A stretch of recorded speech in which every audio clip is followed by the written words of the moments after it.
So I want to talk to you about belief in all possibilities.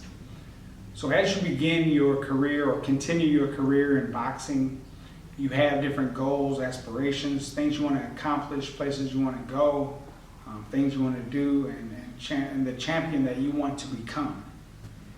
But if you really don't believe in your heart that it's possible for you, then it's not.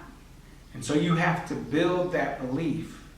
And sometimes that belief comes instantly. It could be in an instant. And I want to share a brief story with you about that. And then I want to share with you also how you can build that belief. So there was a time, I was about 11 years old, and we were up in Chicago fighting on Navy Pier. And the guy who I was supposed to fight didn't come. And so I was 11, this 11-year-old kid about the same size as me was supposed to come. He didn't come for whatever reason. And so now I had no opponent. And we had come up to Chicago for the fight, and the promoter was talking to my coach, and they mentioned, one of the coaches said, "Oh, I have this kid over here." Well, the kid over there was 13, he had nice little biceps on him, and he piped up right away. He's like, "I'll fight him." He was very confident, and I saw that body language, like he was ready to whoop me, right? And so it put fear in my heart, and I was hoping, I had my fingers crossed that my coaches would look at that kid and say, "Oh no, he's way too big, he's too strong, he's too old, we're not going to fight him." And so my coach actually pulled me aside and he said, "Hey, we're taking that fight." And I was like I was very scared. And my coach said, "Listen," he said, "you want me to take you to this tournament out in New York?" There was a tournament in New York that summer. He said, "In order to go to that tournament, you got to beat this guy." And I'm like, "Oh, okay." I accepted it because I really wanted to go to the tournament in New York. But I was afraid. I was very afraid. And so I'm getting dressed for the fight. And usually I'm like in a great mood, right? And we're getting ready to fight. I'm like anxious for the fight. This time I was more fearful of the fight. And my stepfather, he pulled me aside and he said, "Hey man," he said, "you don't look like the same Stevie that I know." That's all he said. I went on and started getting my trunks and getting my shoes, and I started to think about what he said. And I'm like, yeah, you know what? I don't look like the same Stevie everybody knows, ready to fight, right? I don't feel like that same guy. And so by the time we got to the glove table and I put my gloves on, it was like a light switch clicked. I started banging my gloves, and in that instant, I just was like, I'm 11 years old, and in my mind, I'm just like, man, forget it. I'm gonna fight this guy. Like, that's it. Like, I'm fighting him. So I'm gonna come out and fight. Even though I was still afraid, the switch was my belief in the possibility of victory. And so sometimes belief can change that quick. We see something, we experience something, somebody says something, and all of a sudden, the light comes on. Click the switch, and the light comes on, and now it's a new belief. And so when I stepped in the ring, had I stepped in 5 minutes before that, and I didn't click the switch, I would have probably got stopped by the kid, because I didn't have that conviction, that belief.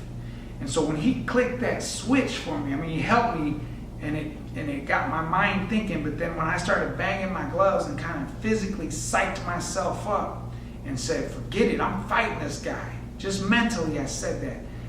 I went out there in the first round and I went after this kid. I didn't show any hesitation. The bell rang and I went after him and we started going at it.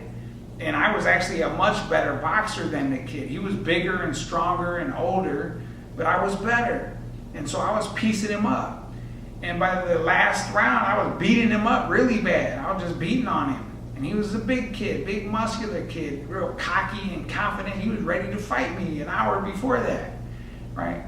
But just that quick, your beliefs can switch. So that's something you have to keep in mind is, do I really believe in the possibility of my desired outcomes? And if you don't, then you gotta either flip that switch and believe in that, or you got to build that and grow that. And I'm going to share another story with you about growing that. And so at 18, if you've come to this point, you probably already know my story, but I will share with you again. I was one of the top boxers in the country, and I was working a temporary job, and I was on my way home from work. It was a Thursday afternoon. I was very tired because I had stayed up late, whatever, the night before perhaps. I don't even remember. I just know I was tired by the end of the workday. And on my way home from work, I remember rolling down the window. I remember turning up the radio. And I remember thinking to myself, hey, I'll be home in a few minutes. You know, and when I get home to my mother's house, that I would be able to take a nap. And I never made it home. I dozed off, and I crossed over, and I collided head on with a double trailer semi-truck. The car flipped end over end. When it landed, it was crushed on all sides. The engine was on fire, and I was trapped inside. And I remember this happening like 1,000 times in an instant. When I collided, it happened like over and over, like 1,000 times in that instant. And I remember like I'm leaving, like this game over, right? Life over. I was only 18. And, you know, by a miracle, everything lined up. And I was in the car. There was a furniture truck behind the semi-truck. I almost flipped into them as my car flipped down the highway. That furniture truck, those brave men inside that truck, I don't even know who they are. I remember them coming to see me in the hospital later. I wish I knew them so I could thank them. But they took out the blankets to protect the furniture, and they beat the fire out. The engine was on fire, so the car would have blown up because I was trapped inside. And they beat that out and somehow extinguished it. I don't know if they had a fire extinguisher or what, but they put the fire out. The paramedics came, and I don't even know how long this was happening, how long it took, but I know I was bleeding out. I lost most of my body's blood. I made it to the hospital, had blood transfusion, was in surgery overnight. My teeth were knocked out. I had glass all over my face, my fingers. My leg was broken in 7 pieces, and my big toe on my left foot. And that probably hurt more than the leg.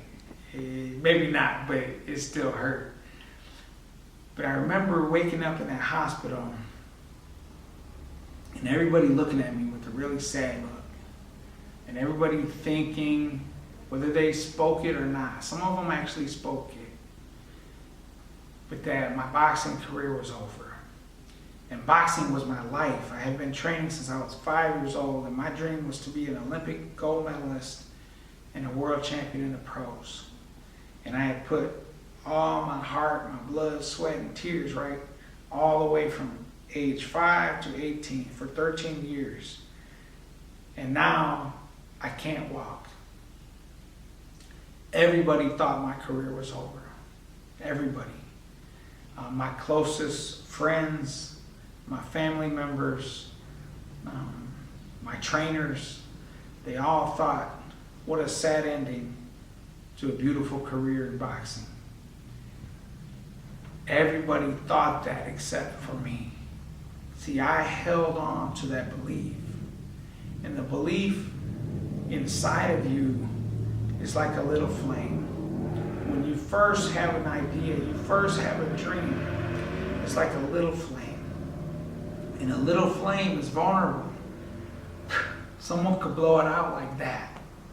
Someone else could blow it out like that. They might tell you something and You let it go. And it just snuffs out. You might tell yourself that. You might tell yourself, look, it's not possible for me to do that. In that state, anyone with common sense would look at me and they would think, oh, he'll never fight again. He can't walk. Okay, his leg is broken in 7 pieces. He's got a rod in his leg. He's not going to fight again. Okay, that's what they would say. But I had that small belief that I would. And that belief was in there. And I had to build. I had to build it. I had to hold on to it. And my first test came when a week later, during that week, I was moved out of intensive care and went into regular care. And during that week, I remember asking a nurse how long I would be in the hospital. She said 2 to 3 months. And she said, or until you can walk from your bed to the bathroom using a walker. And in my mind, in that instant, I had the belief that I could do that in 1 week. And I told her, well, I will do this next week. And my rec was on a Thursday. And when I told her that, she actually looked at me with a look of pity in her eyes, like she felt sorry for me. And that's the worst way someone could ever look at you, is when you tell them your dream and they don't even put you down, or they don't tell you no way, or no, they look at you and they just feel sorry for you that you would even believe that's possible. And so that's the way she looked at me. And she had a good heart. She just didn't want me to get hurt. She just said, son, sometimes, it's good to be optimistic.